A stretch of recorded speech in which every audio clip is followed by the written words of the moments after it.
delivery of the actual maps to the end of the year. Well, maybe as I think I'll get into in my presentation, the Census Bureau issued a press release in the last hour, and they indicated that, I'll have it in a second, that the current schedule points to April 30th, 2021 for the completion of the apportionment counts. This date remains fluid and could continue to change as data processing continues, quote unquote.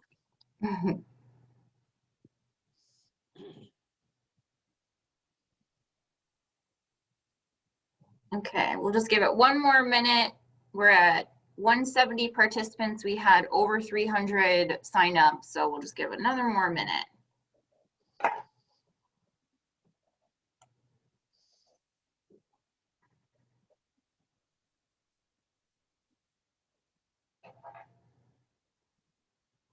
And I'm seeing in the chat people from all over New York State. Oh my gosh, you got great representation from all parts of the state. That's awesome. And let us know too if you're in here not from New York State, because we are gonna, I think, dig into that as well. And so I'm curious to see. I was on a webinar the other day where somebody from North Carolina was on, so I definitely want to hear from other states too.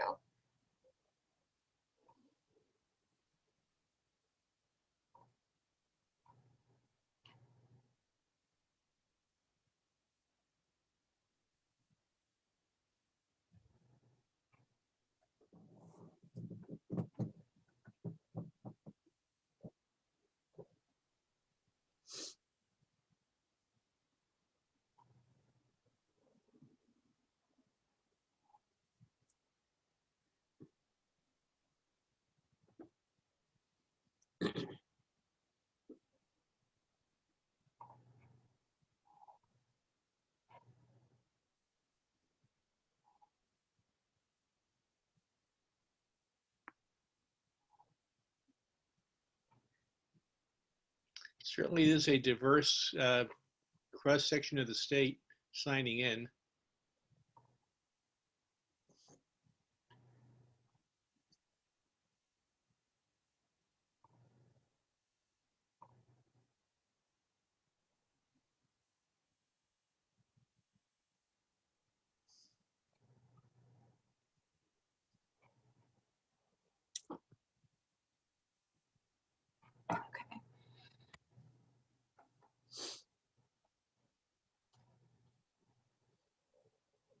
Good evening. This is Laura Ladd-Bierman. I'm Executive Director of the League of Women Voters of New York State.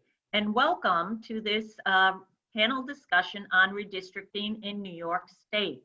We're very excited by the experts that we have to be on this panel tonight. And we're especially thrilled too that Jennifer Wilson, the Deputy Director of the New York State League, will be moderating this panel. So I just want to welcome everyone. We will have the chat open. We will also have the Q&A, which is also at the bottom of your screen, open. And we will try and answer some of them just in the chat and the Q&A. And some of them will raise up to the panel and have them answer verbally to you. So I'm going to turn it over to Jennifer, and thank you for joining us tonight. Jennifer? Great, thanks, Laura. And yes, thank you everybody for joining us. I'm very excited about this panel, especially if you were paying attention to many of the different news lines that were happening today. One of them was directly related to redistricting, and I think we're gonna have a really verbose discussion about not just what's going on in New York State, but also what's going on nationally as well, and specifically how it relates to community engagement in redistricting. But as Laura said, if you have questions, put them in the Q&A function. We did solicit questions ahead of time, so we are gonna be going off those questions first, but I think there'll be plenty of time for audience questions as well. So let's just jump right into it with presentations from our speakers. I'm going to first introduce you to our first speaker, who is Jeff Weiss. And Jeff Weiss is the adjunct professor and senior fellow at New York Law School. Jeff has over 40 years of experience working in redistricting, voting rights, and census law. He is considered a national expert on redistricting and has been included in roll call's list of the top 50 Washington policy insiders. Jeff has assisted many state legislative leaders, members of Congress, and other state and local government officials on redistricting and voting rights matters across the nation. In New York State, he has served as a longtime counsel to the New York State Legislature and has assisted in all congressional and state legislative district processes since the 1980 cycle. That's incredible. He has a BA from George Washington University and a JD from the Antioch School of Law, and he is the guru of New York State redistricting, so I'm very excited to hear from him tonight. So please, Jeff, take it away. Okay, thank you, and good evening, everybody. I'm going to bring up my PowerPoint, so let me just do my mechanics here. Give me a second.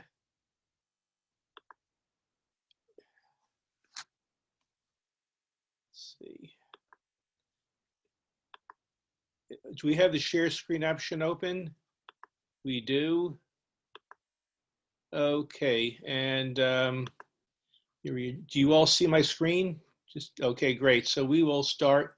Just minimize the. Okay, well, good evening, everybody. Welcome to an evening about redistricting in New York State. And I probably couldn't find a better cartoon to show you than the one you're looking at now, because for so many years, redistricting has been a backroom blood sport of politics that I think finally is coming out a bit more in the sunshine in New York State. So I'll take the next about 10 minutes to walk through the current New York State process, giving you a few facts, figures, numbers, and where things are headed. Let me forward my screen here. So just some of the basics. As we might have heard in the media, reapportionment, which is the process by which the 435 congressional districts are allocated amongst the 50 states, should be known by April 30th at this point. Because of the pandemic delays, the entire census taking process has been delayed, and the December 31st statutory deadline by which the Census Bureau is supposed to complete the population counts by state, and the reapportionment, which is set by federal statute, was missed. So April 30th is the expected date. Subsequently, the actual redistricting data, and redistricting is the actual line drawing of individual districts within a state. So reapportionment is a simple process, takes just a few minutes for a computer in Washington to crank out the congressional allocation. Then things turn to redistricting, where the lines actually get drawn. The data is supposed to be sent to the states by April 1st, but because of the pandemic, the data now won't arrive any sooner than July 31st. In terms of New York redistricting, we're looking at 3 different bodies tonight. Congressional districts, New York now has 27, with approximately 717,000 people per district. We have 63 state senate districts of about 310,000 per district, and the 150 assembly districts with about 130,000 people per district. There are 3 basic laws in New York that govern redistricting. We have the US Constitution's one person, one vote population equality requirement. That means basically that each district must be of approximately equal population from one to the other. The Federal Voting Rights Act kicks in to ensure that minority communities don't have their vote or their districts diluted under certain circumstances. And we have the New York State Constitution, which voters approved an amendment in 2014 that sets a different way for New York to redistrict. In previous decades, the state legislature drew its own maps for its own members. New York has been infamous for what's called a bipartisan gerrymander, where the assembly draws the assembly lines, the Senate draws the Senate lines. They don't change each other's chamber plans, and every governor since Franklin Roosevelt has signed a plan. Franklin Roosevelt, in fact, and Al Smith, when they were governors, actually vetoed redistricting plans, but they were the last to do so. The basic tools of redistricting: we use block level data a block in census terminology is equivalent to about the size of an election district. And high-speed software, the biggest company that most New Yorkers use is called Maptitude, that some of you may be familiar with. That's used to actually take the data, upload it, and then with map, cursor, and computer, draw maps, change the lines. In New York State, there are two entities that would be doing this. LAD4, since 1978, the Legislative Advisory Task Force on Reapportionment has done the work for the legislature. We have a new commission that will also be drawing the lines, or actually the commission will draw the lines for the legislature. But at the staff level, those are the two entities that at this point are able to draw maps. There are general criteria, and these are all in the state constitution now: population equality, or one person, one vote, compliance with the Voting Rights Act, that districts be compact or generally compact in shape, that you don't have a district that goes into 58 different sided directions, contiguity, meaning that you should be able to go from point A to point B in a district and not get your feet wet having to go into water or outside the district. The state constitution now also has language that consider keeping communities of interest intact. There's also language to follow jurisdictional boundaries, meaning cities, towns, villages, and there are also limits on certain of those things, and also incumbency, that you can take into consideration the cores of existing districts. New York State now has a new commission. There are 10 members to the commission. I'll quickly go through who is on it. Each of the four legislative leaders gets to appoint 2 members. So Speaker Hastie has appointed Elaine Frazier and Eugene Benger. Senate Majority Leader, Senate President Andrea Stewart-Cousins has appointed a longtime expert, John Flateau from Medgar Evers College, and David Imamura, an attorney based in Westchester County. On the Republican side, Minority Leader Robert Orton, the Senate has appointed George Winter, who served 32 years in the legislature himself, and Jack Martins, a former senator from Nassau County. And on the Assembly minority side, Will Barclay appointed Charlie Nesbitt, a former Assembly Minority Leader himself, and Keith Wofford, who was the 2018 candidate for New York State Attorney General. Those 10 appointees then picked 2 independent members, Dr. Evelise Cuevas-Molina from Fordham University and Ross Brady, a Brooklyn attorney who's administrator at Union Temple in Brooklyn. As of this point, we have 4 Democrats, 4 Republicans, 2 independents, but I'll note that Dr. Cuevas-Molina has been generally siding with the Democrats, whereas Ross Brady has been generally siding with the Republican members. How will this process work? Well, the commission has been tasked with undertaking a robust outreach program to engage the public. The commission has to follow special criteria. We just mentioned those to you. And the commission is also able to submit up to 2 plans to the legislature for congressional, Senate, and Assembly districts. When I say up to 2 plans, the commission has until the end of this year to develop 1 plan, which the legislature can accept. The governor can sign, it becomes law, or the legislature can reject it, or the governor can veto it. At that point, they get to submit a 2nd plan to the legislature, where again, the legislature can accept it, the governor can approve it, or if either there's a veto or the legislature does not approve the 2nd set of maps, then the legislature can, on a 3rd go around, draw whatever kind of map it wants. And the new plans must be used in the 2022 elections. So we'll be in a very tight time frame, which I'll get into very shortly. The commissioners are tasked with selecting one of their members to serve as chair. And this is where we've had 5-5 votes, where the Democrats nominated a Democrat, the Republicans nominated a Republican, and they couldn't agree, and they've been stalemating now over this for about 2 months. The legislature appropriated $1 million for the commission to operate through the state's current fiscal year. But as of today, the commission hasn't received 1 cent to even buy paper clips or get a telephone or an email account. The 2 co-directors in the Constitution requires that there be 1 Democratic and 1 Republican co-director, similar to your boards of elections. I'll try to make this as fast as I can in my limited time, but the legislature put the money in the Department of State. The Department of State has since contracted with or agreed with the SUNY State University of New York Foundation, a 501c3 not-for-profit group, to actually administer and house the funds. But the commission, the foundation, and the Department of State are trying to negotiate themselves how to give the commission money. In the meantime, the commission is really being kept apart from the decisions on how they'll get their own money. The commission is extremely frustrated.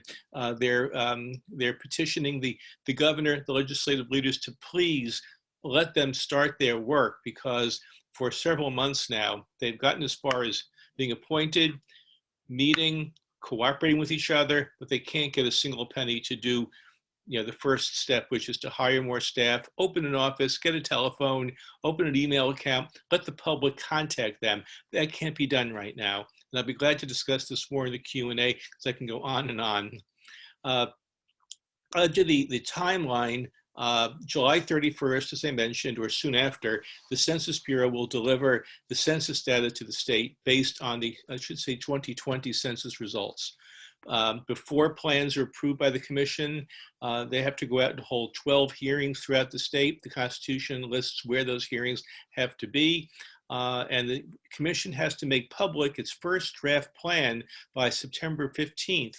That means right now, with no funding, no ability to ramp up in time, if they get the data on July 31st, upload it to the computers, hold 12 hearings, travel the state, get input, they've only got 45 days to get their first plan out to the public.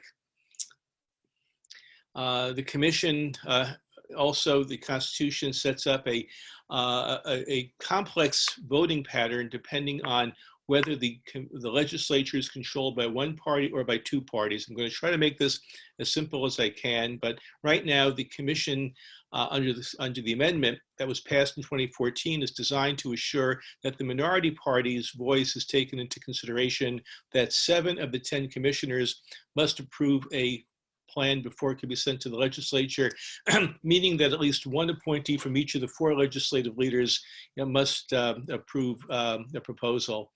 If the legislature is under divided control, which it's not right now, then the rules change. But if the commission, however it's constructed, cannot get 7 members to agree on a plan, then the plan or plans with the greatest support can be submitted to the legislature along with the recorded vote tally.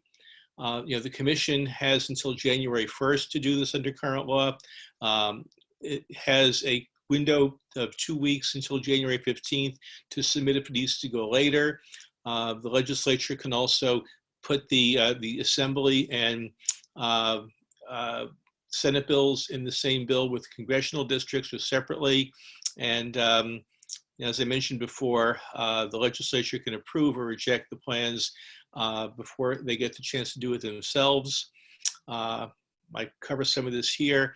Now, I'll note, I won't go into this in too much detail, but if the legislature has also passed, just as recently as, I think, Monday, a second amendment, which will go to the voters in November of this year, which will do a few things. Most importantly, it deals with some of the scheduling issues that have to be addressed, but also changes the vote requirements to make it easier for one party being in control of both chambers to pass a plan, and doesn't specify that the minority party or under divided control, different formulas apply to different power structures. Let's see. I covered some of this already. You can take a look at it. But right now, once the commission approves a plan, then at least 2/3 of the members of each chamber must also approve the plans in the Senate and Assembly. As we have it this year in 2021, both chambers of the legislature are under one party control, so that requirement has already been met. And then this provision may also be changed under the pending amendment, which gets too complicated for the time frame we have tonight to really get into. And I'm sure that the league will have a position on it, and we'll get into this in more detail with its membership. Very quickly, to wrap up, the amendment provides for the state Supreme Court review if a plan is challenged. But the state courts are also given, at the trial court level, only 60 days after the case was filed to decide whether the plan is accepted or rejected by the courts. And if the courts reject a plan developed by the legislature or the commission, then the legislature goes back and remedies the violation. One thing that was left out of the amendment, and which is considered in the 2021 amendment, is whether to include in the Constitution the question of prison gerrymandering. In 2010, the legislature passed a law that reallocated prisoners for redistricting purposes from their homes, from their prison localities to their homes of record prior to incarceration. And about 30,000 plus inmates in the New York State prison system were, their numbers were reallocated back to their homes of record before incarceration, so that you wouldn't find prisoners or inmates taking up numbers in rural districts where they really had no part to play in the community, and were really filling out the districts where they really had no participatory role. The amendment passed in 2014 leaves that out, and just to make sure it is covered, the amendment that's pending includes that. Thank you very much. I tried to cover as much as I could in just over 2 minutes beyond my time. And if you'd like to contact me for anything else, here's my email address, so please feel free to be in touch. I'd be delighted to follow up with local league offices. And I will stop sharing and give this back to our moderator. Great, thank you, Jeff. And yes, I think you were very succinct for how much information you covered. And I'm seeing people are already putting good questions in the chat. And I saw one in the Q&A and in the chat. And I think that Jerry is actually going to cover some of these questions, which is great. So before I turn it over to Jerry, just allow me to give him a little introduction.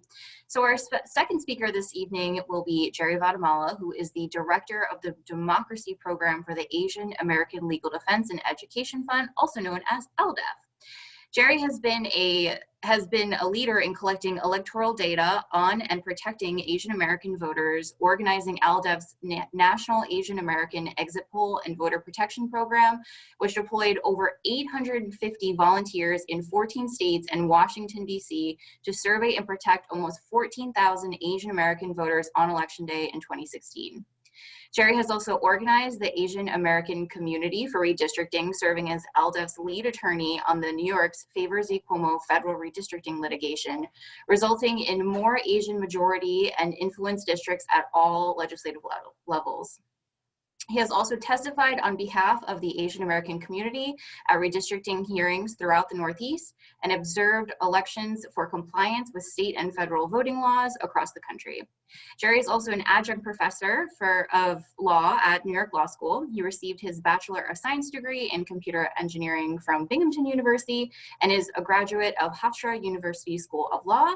So with that, I will turn it over to Jerry, and please take it away.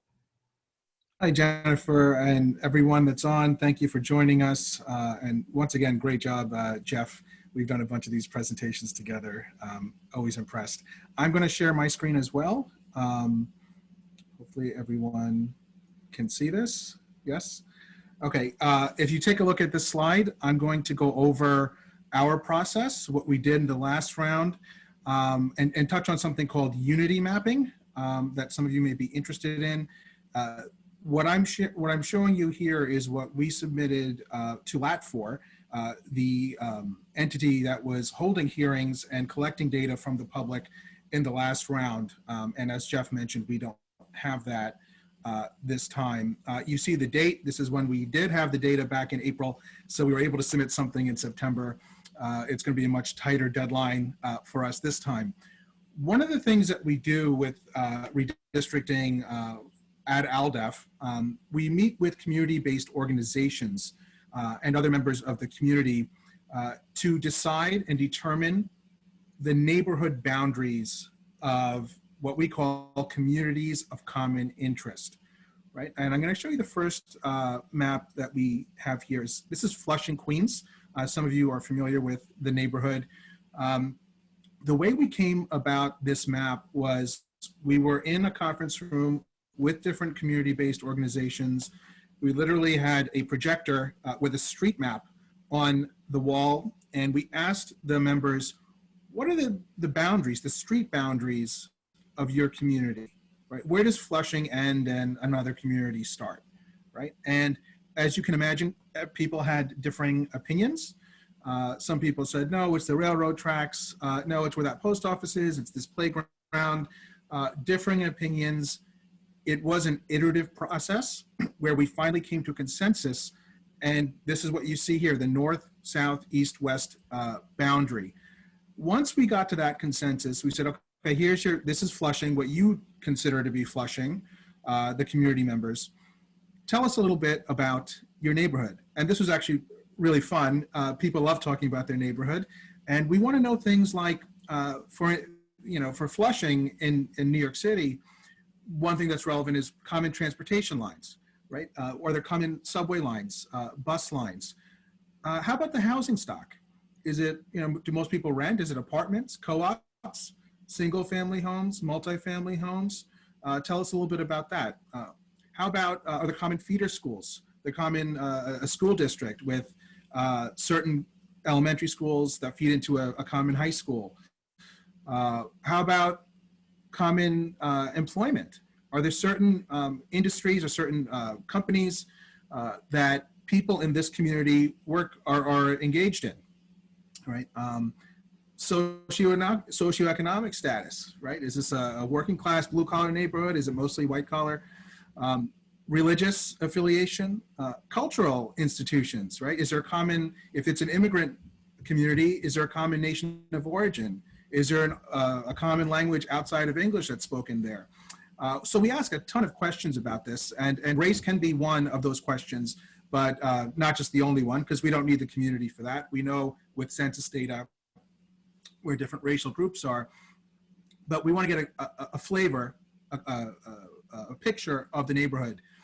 And that's a narrative that we construct and we write out in a report that accompanies the map to argue why this is what we call a community of common interest that should not be divided at any legislative district level, right? And some other things that come up are, were there any issues that the community really rallied behind and supported or were against? So things like zoning or labor issues, you name it. Those are also very helpful in constructing the community of common interest to argue in the last round it was LAT 4, and in this round it will be the Redistricting Commission, to argue why Flushing is a community of common interest and should not be divided at any legislative district level. If you take a look at the census data that we used, once we had the boundaries, we ran the numbers. Okay, what's the demographic breakdown? What is the total population? Jeff went over the different sizes of the legislative districts, right? You had congressional, which was huge, over 700,000, state senate, and then state assembly as you're going down, and city council also, which is a little bit after. Most of these neighborhood boundaries, the community of common interest, usually will not be enough to be its own district, right? And you're going to need additional population if you want to satisfy the minimum requirement for a legislative district. So that the next question then to the community is, what are the surrounding neighborhoods that are most similar to your neighborhood that you would like to be grouped with together in a new district configuration, right? They will let you know that. And logically, the question after that is, what are the communities that are most dissimilar to yours that you don't want to be grouped together in a common district? Some things to consider. Many times, something like socioeconomic status. You're in a lower income neighborhood. Many times you don't want to be grouped with another surrounding neighborhood who's higher income, more politically sophisticated, and can have larger influence over the decisions that are made in the district. That's just one example. But there's a million different reasons the community could have to explain to you why they would prefer not to be grouped with certain neighborhoods in the surrounding area. Okay, so let me just quickly go through. This is Bayside. We did a similar exercise there, and you see the numbers drastically smaller. 43,000. So that's well below the number that is needed for the minimum population for even the smallest legislative district, which was state assembly. So we'd have to add additional population, right? And the question is, what are the surrounding neighborhoods? So we did this for 15 different neighborhoods with significant Asian American population. They all had a narrative that accompanied them, which I don't have here, but every single one of these neighborhoods had an argument attached to it, laid out as a community of interest document that explained why it was in fact a community of interest and should not be divided. The last thing that we did was we took these 15 different Asian American communities of interest and we superimposed them. This last one is Manhattan's Chinatown. We superimposed them over the then existing state assembly lines, okay? The blue lines that you see here, this first one that was Flushing that I showed you before, that's the Asian American communities of interest. The dotted red lines, those were the then existing state assembly lines. If you look closely here, you'll notice something. Every single Asian American community of interest that we had detailed, every single one of them is divided into numerous different districts. Okay, some of them, this is Richmond Hill, South Ozone Park. This neighborhood was divided into six different assembly districts. Elmhurst, 5 different assembly districts. Now, that does not mean, oh great, we have 6 different reps that we can reach out to. What that translates into is we do not have a rep that will respond to us because they all know that we are such a small percentage of their district that they don't have to worry about us. Because even if everyone turns out to vote, everyone registers to vote, goes out to vote, that community cannot impact the outcome of the election, right? And I think there was a question about vote dilution, and that's what we're talking about. That's vote dilution. When you slice and dice a community, you are disenfranchising them because all of the other work that groups like ALDEF does about getting folks naturalized, getting people registered to vote, encouraging people to get out and vote, protecting people at the polls to make sure that they are able to cast a ballot. All of those things really go out the window if you don't have fair redistricting.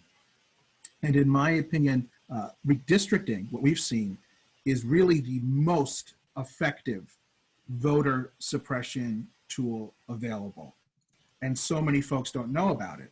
If you ask most folks, hey, how many different assembly districts is your neighborhood divided into?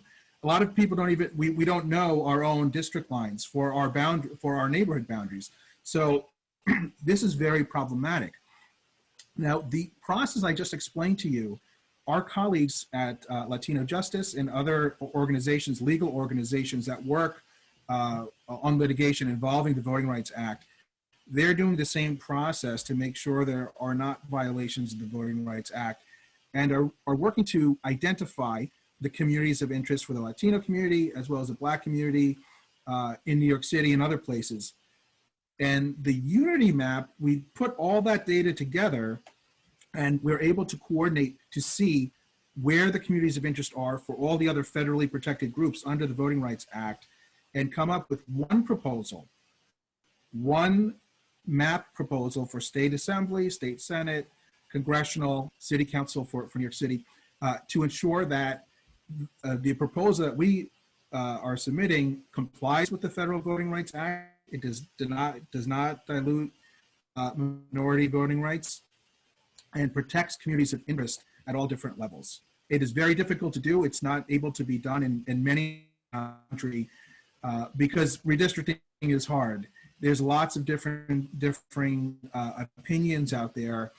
We're able to do this in New York with 2 other organizations, possibly 3, because we've developed trust over many decades. We then have to go back to community members and say, you know, we could have drawn a majority Asian district somewhere, but we decided not to because it would cut into a community of interest for the Latino community or something like that. And we would need buy-in from the community to support that map. So it can get very complicated. At the most basic level, what I can say for everyone on this meeting is take a look at a street map and do this exercise for your own community. See where you can figure out your neighborhood boundaries and start writing out. You can write out, hey, what makes my community my community? What are the things that I had mentioned earlier about housing stock, common employment, and other things like that to come up with a narrative for your community. Those are very compelling. Every person, when we come out to redistricting hearing, says the same thing: don't divide our communities. That's what we're saying. Unfortunately, some communities get divided into many different districts every single cycle, and it really disenfranchises the community. I'll end with this. When we submitted these maps, it was very powerful. I think it's very clear, everyone can see how divided the community is. It has a terrible effect when the community knows that they are divided into numerous different districts. They know they can never elect anybody from their community to office. It really depresses turnout and engagement. The flip side is true also. If you get fair districts drawn, where you keep a community in one legislative district, the light bulb goes off. People know, hey, we can actually elect somebody from our town, from our neighborhood. It really increases voter turnout, voter participation. And I could tell you for New York City, the only way we were able to have Asian Americans elected to office is when we had fair districts drawn and communities were not divided. Only then were those communities able to elect a candidate of their choice. So that's our process with communities of interest, and we do coordinate with other groups that are protected under Federal Voting Rights Act to come up with a joint proposal, which we call the Unity Map. With that, I will conclude. I think I may have went over by a few minutes, sorry.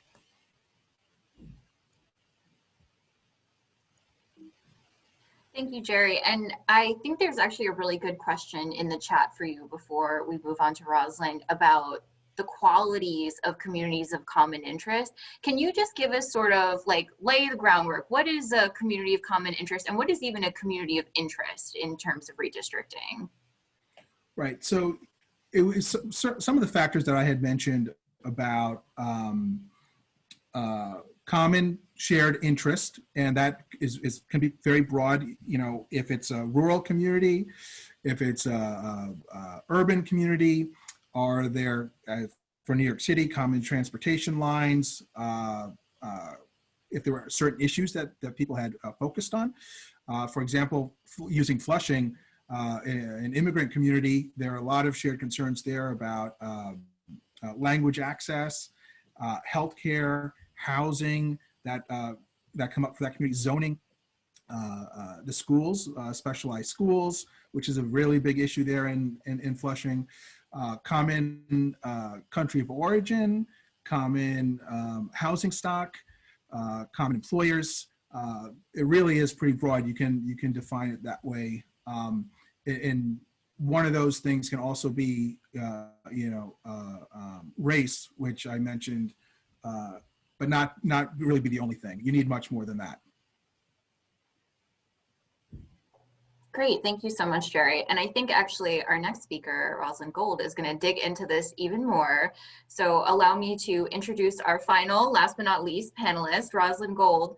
Rosengold serves as Chief Public Policy Officer with Naleo Educational Fund. We love Naleo, where she has worked for more than 2 decades on policy analysis and research for the organization's naturalization and Latino civic engagement efforts.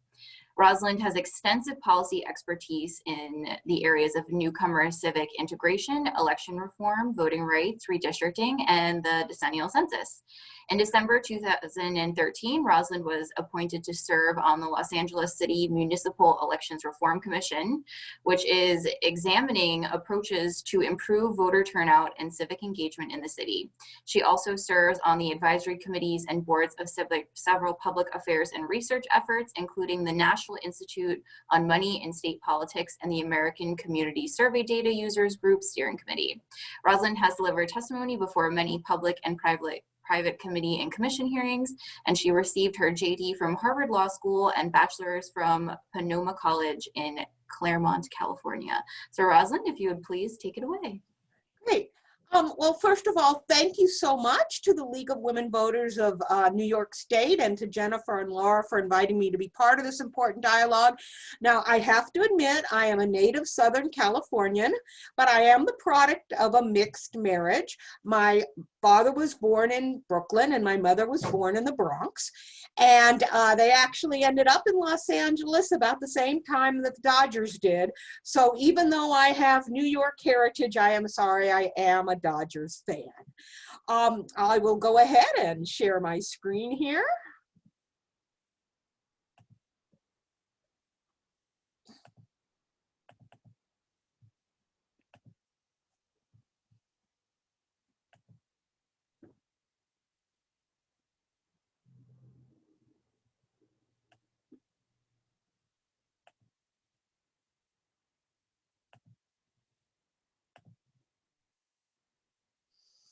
Great. So in my presentation, I wanted to talk about how do you work to engage the community, to organize the community for fair and inclusive redistricting. And I know that when I talk with people from the League of Women Voters and related and associated groups, you folks are really knowledgeable about community engagement and community education. So a lot of what I'm going to be saying is going to probably be very much common sense to you.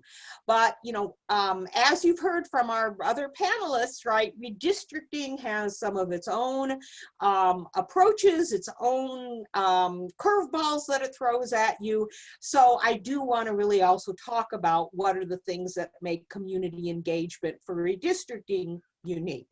I did want to quickly start off by talking about our organization with the National Association of Latino Elected and Appointed Officials, the Naleo Educational Fund, and our mission is to empower Latinos to participate fully in the American political process. And so redistricting, the opportunity for Latinos and other underrepresented groups to have a voice in our democracy, is integral to the work that we do in the organization. And I also want to shout out to our my colleagues. We have a New York office that does incredible civic engagement work with Juan Rosa, Benny Poi, Julio Rivera, Anna Chavarro. They do incredible work in New York. So I just want to say thank you to them before I get started. Great. So what is Naleo Educational Fund doing with respect to redistricting, and how does that relate to community education? Well, we have a campaign called Latinos Draw the Lines, and we start off by looking at several redistrictal principles and priorities, which I think are very similar to the speakers and the groups that are on this call. First of all, any maps that are drawn have to provide Latinos with a fair opportunity to choose their elected representatives, to choose representatives who are accountable to them, accountable to the community. And that means compliance with the US Constitution, which is, you know, a bit of a way of saying generally districts have to have reasonably equal or equal population, but also compliance with the Federal Voting Rights Act, which means, again, you cannot discriminate against Latinos or other protected groups when drawing the lines. And then, you know, Jerry did a great job of what does it mean to respect a community of interest. We also believe the redistricting process has to be transparent. It has to provide the public with a meaningful opportunity to provide input. And the membership of whoever is doing the redistricting has to reflect the geographic, racial, ethnic, gender, and age diversity of the jurisdiction. And this was actually an issue that we did a lot of advocacy on as the New York Commission was being developed, because I believe it was the group of first commissioners chosen, none were Latino, and we helped working with advocacy partners to promote the appointment of a Latina to the commission. In terms of our activities, we either work with the Mexican American Legal Defense and Education Fund, or depending on what area, Latino Justice PROLDEF. to mobilize Latinos to participate in the redistricting process. And we also advocate directly with commission or legislatures. We're doing this primarily in California, but we're also gearing up to see where we can do this strategically in other states. And then we work with coalitions and groups on unity mapping and other collaborative efforts. Okay. So I really wanted to talk about, when you get started doing community education, right? Redistricting can be a very complicated way of civic participation, okay? It is, talking about your communities of interest requires community members to have a certain level of knowledge and understanding, but even before they know what to do, connecting with community members about why you're doing this, why is this important?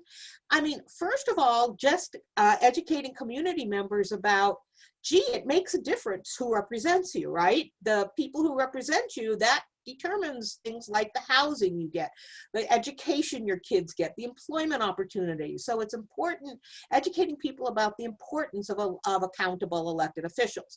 Then you have to educate people about how redistricting affects your ability to choose accountable elected officials.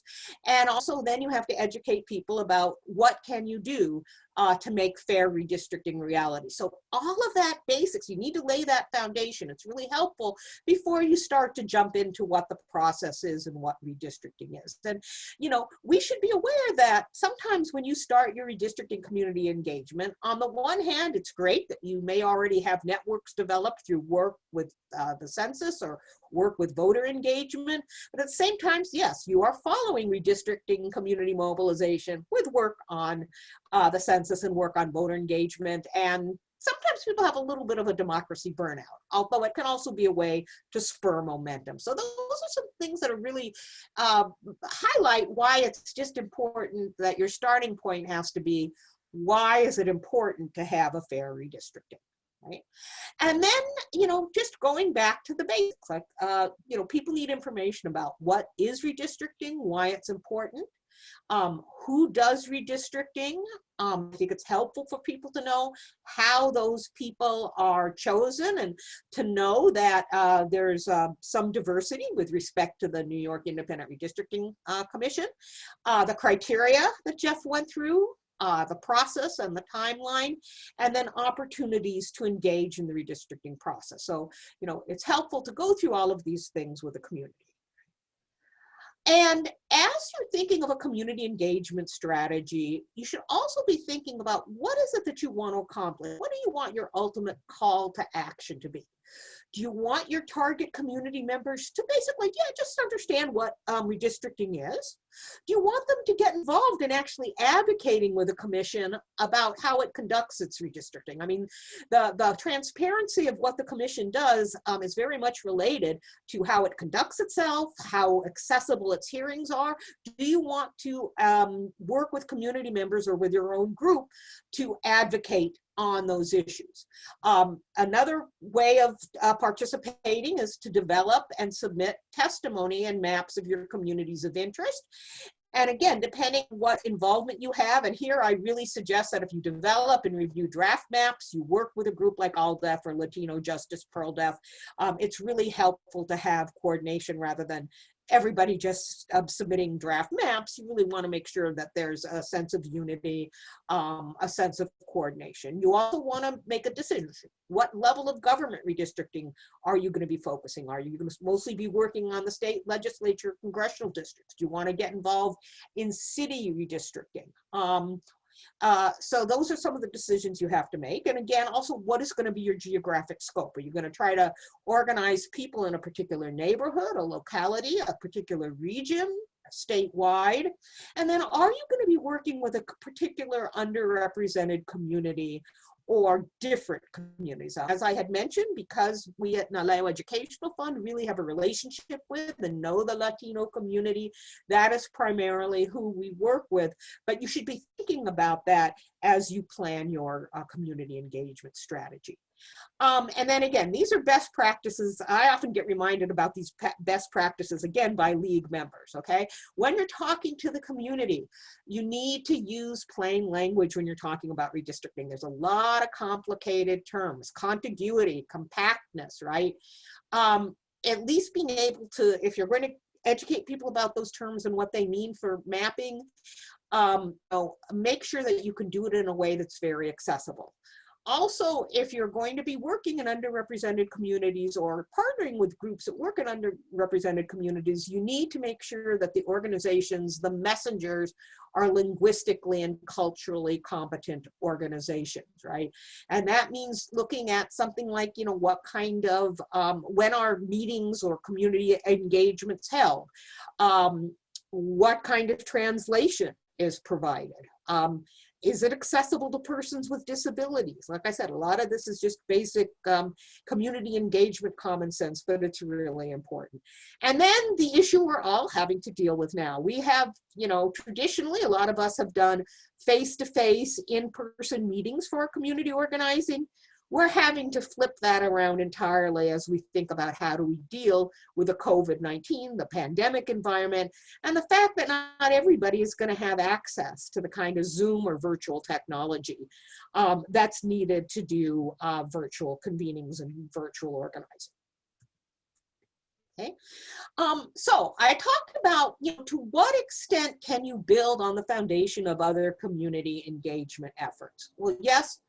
Networks that have been developed through the census, through nonpartisan voter engagement can be very, very valuable as a starting point because people have developed a relationship of trust with the community. They may have already started this dialogue about, you know, why being able to choose elected representatives or being able to have fair representation, that may already have been started with your dialogues about census or your dialogues about voter engagement.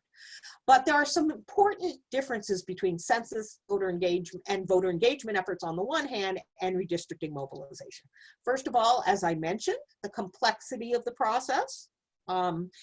I realize for people who have maybe done trainer workshops on census forms, and I'm seeing all the questions they get on census forms, and I'll say, oh, wait a minute, you know, redistricting's going to be easy after we've done that. But, you know, as you saw from what both Jeff and Jerry have said, there is a certain complexity in terms of educating people about the redistricting process, right?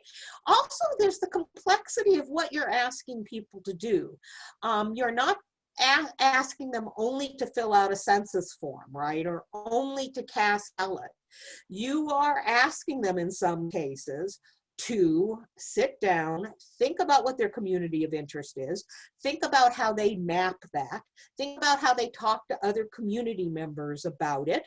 You may want to be mobilizing community members to actually testify at hearings, and you may need to keep your community members engaged as draft maps are produced, and you do this iterative process that Jerry mentioned to keep your community members engaged throughout this whole redistricting process. So that's one of the things, you know, redistricting is not just touching people 1 or 2 or 3 times. It's really a much longer term relationship if you have the kind of engagement that Jerry has spoken about with respect to communities of interest. Great. Finally, in terms of how do we build collaborative and coordinated community engagement efforts. So it really is helpful to coordinate, to know what, you know, partner organizations or partner entities are doing. But again, because you may be targeting very distinct communities or different types of groups, there is not one size fits all approach. You really need to tailor your message, your approach, your engagement efforts to the communities you're working with. Also, I want to mention with respect to unity mapping, you know, New York has changing and complex demographics. So that means, as Jerry said, you are going to have to make, if you do unity mapping, there are some very tough choices about how you draw those maps, right? And those really open and honest dialogues you have to have when you're coming together to do those maps, but also with community members as you move forward, right? And look, as much as you have a new redistricting commission and you don't have Lat 4 doing the redistricting, you can't escape the influence of partisan politics and political factions when you're doing redistricting work. Even if you're doing it collaboratively, even if everybody is really in agreement, it's just very much part of, you know, the DNA of redistricting. And so you always have to be aware of that and really, again, go back to what your principles are for producing fair maps. And so in terms of how do you build trust and collaboration when you're doing things like unity mapping, right?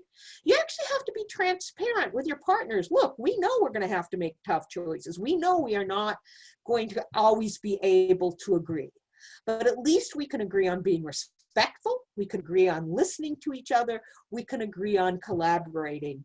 And that's what will get us to provide ultimately engaging community members in a respectful way as well, and creating maps that provide for fair representative for all of the people in New York. Great, and I will be happy to take any questions or be part of the Q&A. Thank you so much. Great, thank you, Rosalind. That was excellent. I think we've covered a lot just from the presentations. I do want to kind of take us back to the beginning, though. As people were getting on the webinar, we were talking about some of the news that came out today, and I saw a tweet earlier that said that the New York State Commission cannot accept any of the census's Tiger data because there's no system set up to access this data. And I thought to myself, oh my gosh, that's horrible. What the heck is Tiger data? So Jeff, I want to start with you. What is Tiger data, and what is the status of the commission right now? Can people talk to them? Can they influence the process at all? You know, this really is about community engagement. Like, how can the community engage at this point? Well, to start with an answer, Tiger files are the Census Bureau's terminology for geographic computer files, shape files, so to speak, that form the chassis, the body of where the data later gets put into. It's computer mapping data that has villages, towns, election districts all in it, so that you put the shapes into your computer, and then with software, and then when the data comes in July or afterwards, you upload the data and it fits into all the pieces of villages, towns, counties, and election districts. The question came up today, how do people contact the commission? And the co-executive directors, both of whom are being paid by their last jobs, one is with the state Senate, the other with the state assembly, said that they are using their personal email accounts, that even to send a complaint letter to the governor and the legislative leaders, they use their personal email. They don't even have a reimbursement account to buy postage stamps. They don't have a telephone. They don't have an email address. They don't have any of these things yet because the executive branch has held up the funding through a concoction of, well, we're working on it. It's complicated. We're new to this. Don't worry, we'll get back to you. No, we can't tell you. I watched the commission today, as Jennifer, I guess you did, and the commission members themselves are very, very frustrated. Not only can they not get started, and it's almost February, but from what we understand, the data won't come until July or August. They've got to have their first plan out by September. That's as condensed and tight a schedule as you can imagine. Wow. Yeah, and so that's like our first immediate barrier. Gerry and Roslyn, can you guys talk about what are some other barriers that community members and organizations might face as we start moving forward with our redistricting process? Gerry, do you want to start? Sure. I mean, I think people don't know what to do. It is a little complicated. As I mentioned, I think one thing everyone can do is testify at hearings. Okay, but what are you going to say? And I think what's important to know is the very least you want to do is know your community boundary, right? And as I mentioned, start thinking about what makes my community my community. You know, is it mostly, police officers or firefighters, like Staten Island, or, is it all white collar workers? I mean, that's just one thing you could focus on. But if there is, you know, cultural, religious, social, economic, all these different things that bind your community together, that gives it its character, you want to bring that all out there and explain, this is my map and this is why. My map is my neighborhood. This is why you shouldn't divide it. That's at the very least you could do that. And then it gets a little bit more complicated then, you know, to get to the point where you have a map of multiple districts, Latino Justice or, you know, any other of these groups that have the legal expertise and technical expertise to do that. The good news, though, is there is a lot more publicly available technology out there than there was 10 years ago that can allow you to start to tinker and come up with some, like an actual district for, let's say it's assembly or something. My one caveat, though, here is this, you know, the people that are drawing the maps are listening and accepting the testimony. What we call that a district in isolation, just one legislative district, really has very little value, because the question is, okay, then how do we fit that into the whole map, right? It might not be able to fit the way that you want it to. It's going to divide the communities. So, and it might not allow for compliance with the Voting Rights Act. So there's a lot of other complications. So before you take that next step, just do that first step. Get those neighborhood boundaries, get a narrative that you can submit, and say, don't divide it at any legislative level. And I would just add, yes, be very creative. Right now, you can get people at least to start thinking as creatively as possible about what makes a communities of interest. You know, do you all shop at the same bodega, right? Do you all go to the same group of restaurants, right? There's all sorts of things that go into what creates things that people have in common that would, you know, really help to make the argument that they should be able to elect or be in a district that allows them to elect accountable representatives. And I just want to really emphasize what Jerry said about districts in isolation, because here's one of the tensions, okay?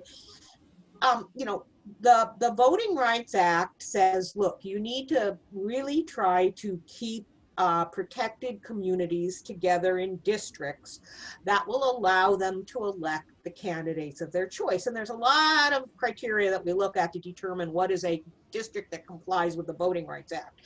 Part of it is geography, compactness of a particular ethnic or language minority group, right? Some people look at, you know, as one factor, not the entire factor, but can you create a district where over 50% of the citizen voting age population, and like I said, that's just not one of the factors, that is of a particular group, okay?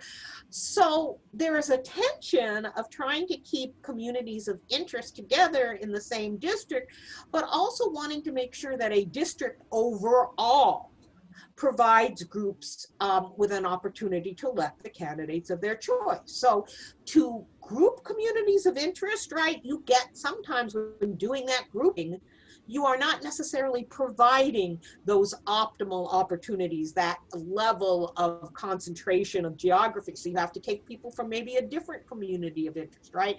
So if you do a map of isolation and you go to the commission and say, oh, this is a perfect map, right? In one part of the state, and ALDEF comes in and says, here's our unity map, and it's very different because we had to really take into account the entire state.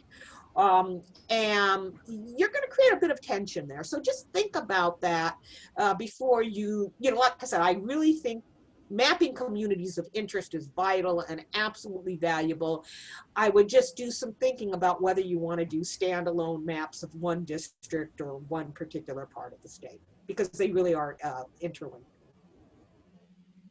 Yeah, if I just add real quick, one thing that's difficult though is those last slides that I showed folks where you superimposed your neighborhood over.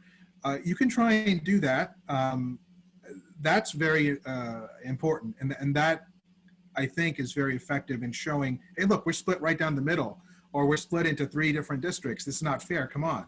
But that's a little difficult. I think some community members might have a challenge with that, but it's definitely doable, especially with some of the new technology that's out there, So publicly available. yeah, and I don't Jerry, maybe you have and Jeff, you may have a slightly different perspective about just kind of using a mapping tool in isolation, especially for Voting Rights Act compliance, because there's a lot of different factors you look at. You know, you look at the ability to create a district that has a certain compactness and a certain concentration of underrepresented group.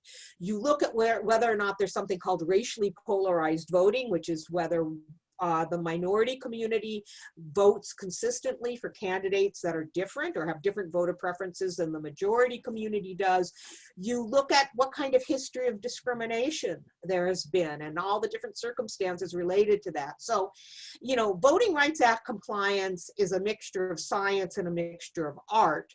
And while I think you can learn a lot by going through mapping of district exercises, you're not going to have the same level of nuance because your software isn't going to tell you what the history of discrimination has been. But I'm not saying you shouldn't do it. It's just, I think, you know, do it in a way that's thoughtful and do it in a way that's coordinated. Jennifer, if I could also respond. The Voting Rights Act is very specific in situations where if you have a minority community, the minority meaning Asian American, Black, or Latino residents, voters, and those residents can make up 50% or more of the average size of a district, and if you can show that those minority voters vote cohesively, that they vote for similar kinds of candidates, regardless of the candidate's race. And most importantly, if you can show that the white community consistently outvotes or denies the minority voters their opportunity to elect their preferred candidate, then you meet the basic threshold requirements for what's called a Voting Rights Act Section 2 violation. You go to court, you make the case, then the court looks to see if there are other socioeconomic factors at play here. But if a Voting Rights Act violation is found, and if you can create a minority district in that community, one or more, depending on the situation, then it won't really matter as much what the other districts will look like because there's a federal protection for the minority voters. So all districts are relative, but you might find that a court will order a minority district drawn, and the neighboring districts have to live with that depending on where the numbers are. So you've got to comply with both one person, one vote, but also the Voting Rights Act, where you have really serious situations of racially polarized voting. I'll just also point out, in New York State, there have been several instances of racially polarized voting situations. Most recently, the last 20 years, Hempstead, New York on Long Island. This past year, the town of Islip in Suffolk County on Long Island. Albany County, New York, the county legislature. We've also had a case recently in Ramapo in Rockland County, where the school board was found their elections violated the Voting Rights Act. So there have been several cases in the in the last few years that have demonstrated high levels of racially polarized voting in New York. Great. Is my microphone coming through okay? I've had some comments that you can't all hear me. When you sit closer, it's better. It's better when you sit closer. It's my hint to get a new computer. Well, I wanted to kind of stay on that. We did have a question ahead of time from the audience that we had solicited, that where someone was asking about local redistricting and county redistricting. Jeff, can you talk a little bit about how the counties do it in New York State? Well, counties redistrict based on either the state constitution or county charters. The majority of counties in New York are called charter counties. They have their own county charters, and each of those county charters should contain language on how the county legislatures or boards should be redistricted. Several might be at large, where supervisors, each representing towns, are on a board, but for the most part, in your major charter counties, in your cities and towns, your local charter will outline the the redistricting requirements that the county, town, or city has to go through. For non-charter counties, you've got the standards in the state constitution that aren't very comprehensive, but do provide for compactness and contiguity and a few other factors. And by the way, the state must redistrict in time for 2022 elections for Congress and the state legislature. But because of the off-year election cycle, most, if not all, of your local governments will need to redistrict for the 2023 elections. Great, thank you, Jeff. And I think your microphone volume came back towards the end. You're at full volume at the end. I'll try to speak loudly and succinctly. Thank you. Jerry, you've been involved in some previous litigation cases around redistricting, and we've had some conversations about potential lawsuits that you could see coming around this redistricting cycle. Can you talk a little bit about those? And then also kind of related to that, do you think the delay in timeline is going to influence that at all, potential legal ramifications in this process? Well, I think it's always a challenge with timing, and it's not a coincidence many times when there is a deadline. I was just looking through my emails for something else from the last round, and they had hearings. The LATFOR had hearings. We had to respond to their maps within I think it was 2 days or something for the New York City hearings. We had very little time to respond, and that seems to happen. I know at City Council, we had hours sometimes to digest the map and give feedback. So that unfortunately always happens. One thing that we do look at is, what Jeff and Roslyn were talking about, are there opportunities to draw those Voting Rights Act Section 2 districts? That's one of the first things we do. And you sort of start there and you work back. And in places like Flushing, and a few other places in New York City, that's one of the first places we looked, was because we know the population supports it.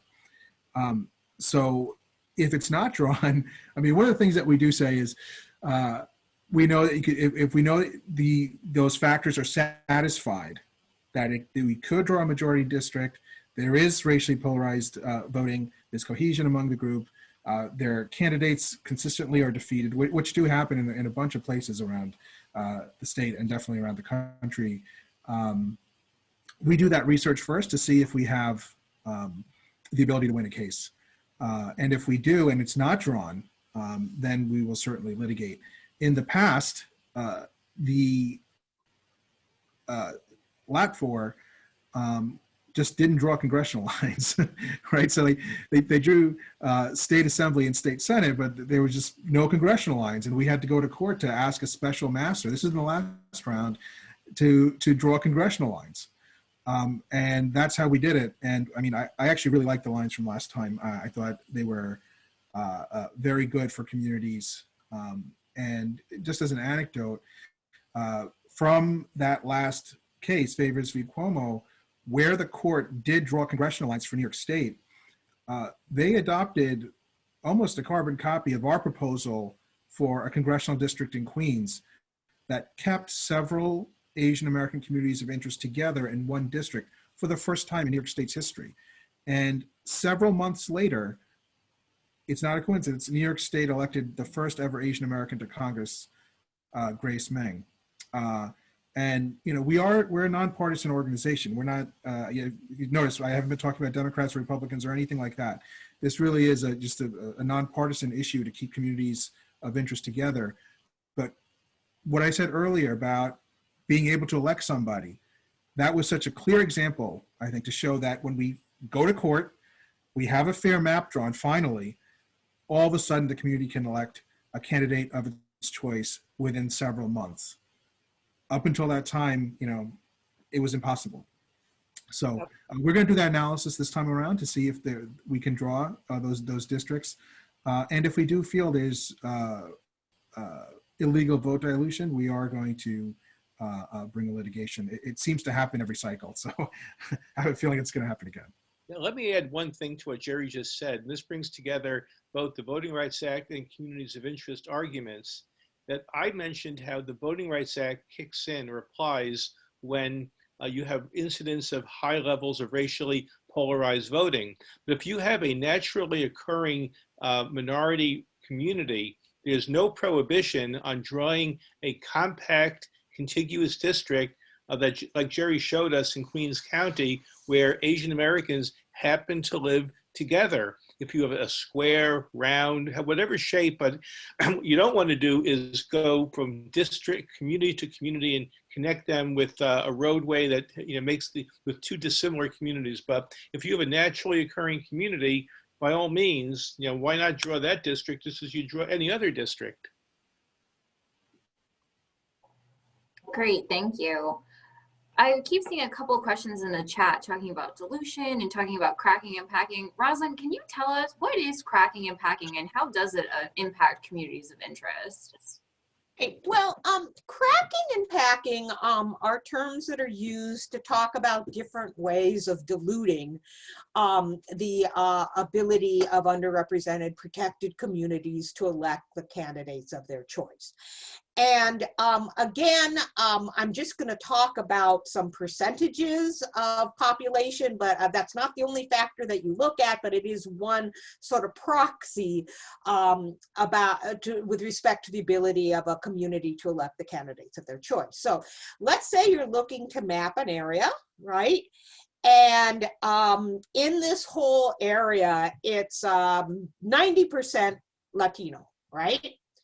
And let's say you could create two districts that would each be maybe 55% citizen voting age population Latino, which would mean you'd have two districts where you'd have a good chance for Latinos to elect the candidates of their choice. But you don't want to do that. You want, for discriminatory purposes or other purposes, incumbency protection, whatever it is, you want to put all those Latinos into one district with 90% and the other district with 5%. What you've done is pack. Instead of creating two districts where Latinos have a chance to elect the candidates of their choice, you've packed the Latinos into one. So that is not legal under the Voting Rights Act, assuming you meet several other factors, right? Cracking is the exact opposite. Let's say if you kept several Asian communities of interest together, right, in the same district, or residents together, and you could get a district that, again, I'm just going to, use this as a proxy for ability to elect the candidates of your choice. That's 55% citizen voting age population, Asian Pacific Islander. But as Jerry had said, you decide you're going to take that API community and divide it into 6 different assembly districts. You have just cracked the community, right? And again, that, assuming you meet other factors, is prohibited by the Voting Rights Act. By the way, can I also ask a question? Answer one of the questions about rural communities that I saw in the chat, if that's okay. I mean, when you're looking at doing mapping in rural communities, you kind of look at these same factors regarding what do cities or towns have in common. So for example, in California, one of the things that we find with rural communities that can be a bit of a challenge is that you may have low-income farm workers living very close geographically to suburban communities or rural communities of very wealthy people. And so how do we try to link those farm workers with other Latino neighborhoods or other cities or communities that have Latinos that have similar socioeconomic areas? Those are the types of things you have to look at when you're dealing with rural areas. Great, thank you. Jerry or Jeff, did either of you want to add anything onto the cracking and packing? There are classic practices that if you, in voting rights terminology, if you pack, then you're going to run afoul of the 14th Amendment because you're drawing districts with an overemphasis on race. And if you crack, you could violate Section 2 of the Voting Rights Act for vote dilution. They work well together, but you've got to understand the various differing principles, between them. Yeah, I would just add to that this happens, and it's happened a lot over our history, and that's one of the reasons, one of the needs why we need the Voting Rights Act. This is not something that could potentially happen. It's happened numerous times all over the country, and we need the protection of the Voting Rights Act to stop it from occurring. And you'll see there will be litigation in this round regarding both of those. I'll also add that many of you might have heard of Section 5 of the Voting Rights Act, which required that redistricting plans be pre-approved by either a special federal court or by the U.S. Justice Department. 3 counties in New York were subject to Section 5 pre-clearance. Brooklyn, New York, and Bronx counties, meaning that redistricting plans could not go into effect unless Washington pre-approved them to make sure that they didn't dilute minority voting strength. The Supreme Court in 2013 knocked out the coverage formula that caused those counties to be included.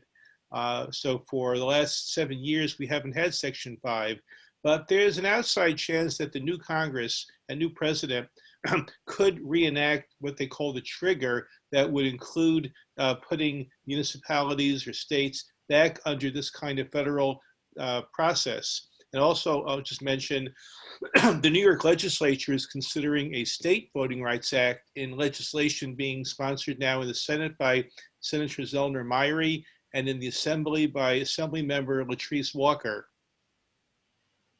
That would also create a vehicle where the state would need, I think the Attorney General would need to pre-approve election law changes, including redistricting plans, before they can go into effect.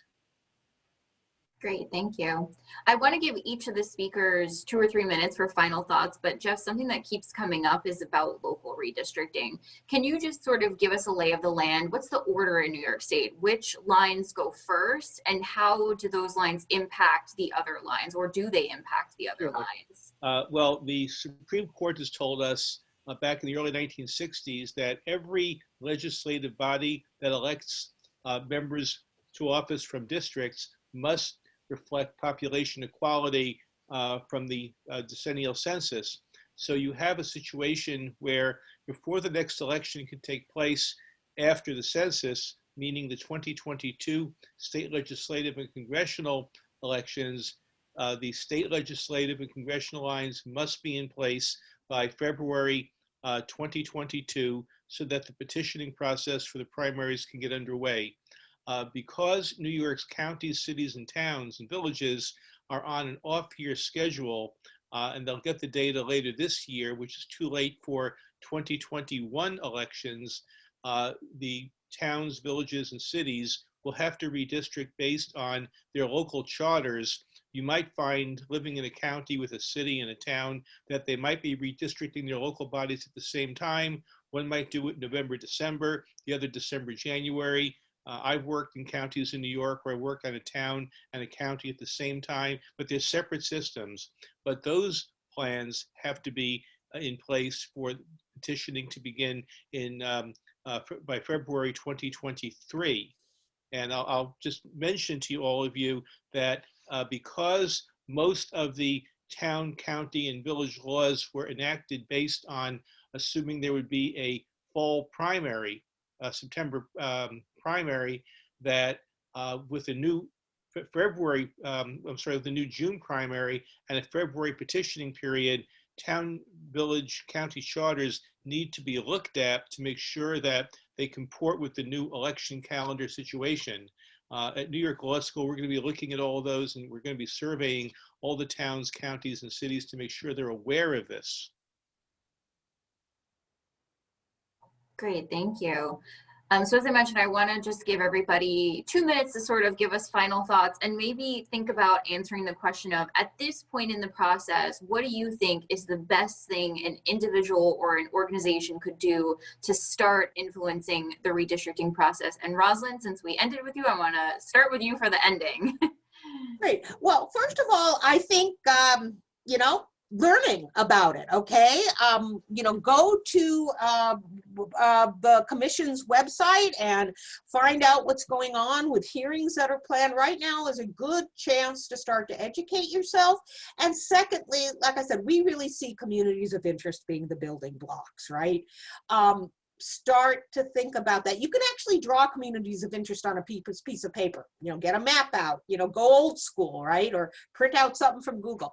And then what I did also want to end up is really say, you know, we are going through a time in our nation where it's been very clear to all of us how fragile our democratic institutions are. And if you are looking for a way to help restore and strengthen our institutions, boy, redistricting is one of the foundations, the core pillars of keeping democracy strong. So whichever way you might want to think about getting involved, whether it's, like I said, just learning about it and talking to people about it, or whether you want to just go full tilt in and testify and all of that work, just know it's really important to the future of our democracy. Just want to thank the League again, and thank you all for my fellow panelists who are amazing, and we look forward to continuing our work together. Great, thank you, Rosalind. Jerry? Yeah, so I just want to echo what Rosalind said. I mean, I think you heard my thoughts. I do feel redistricting has the potential, and many times it is, the most effective voter suppression tool out there. But it can also be something that empowers communities. When you get fair lines drawn that put people on equal footing, that does not unfairly divide certain communities, that's the way that those communities can elect a candidate of their choice. And that's what everybody wants. So I encourage you all, do that exercise. Map out your neighborhood and see your current district lines at all the different levels. I know I'm out in Nassau County. I have so many different layers of legislative district lines, but you know, congressional, state assembly, state senate, your village, your town, your county. See where your community is. You know, how is it divided, and consider weighing in at the hearings. Your voice is valuable, and you want to get out there and fight for your community. Great, thank you, Jerry. Jeff? I also concur with Rosalind and Jerry, so let me try to say something different.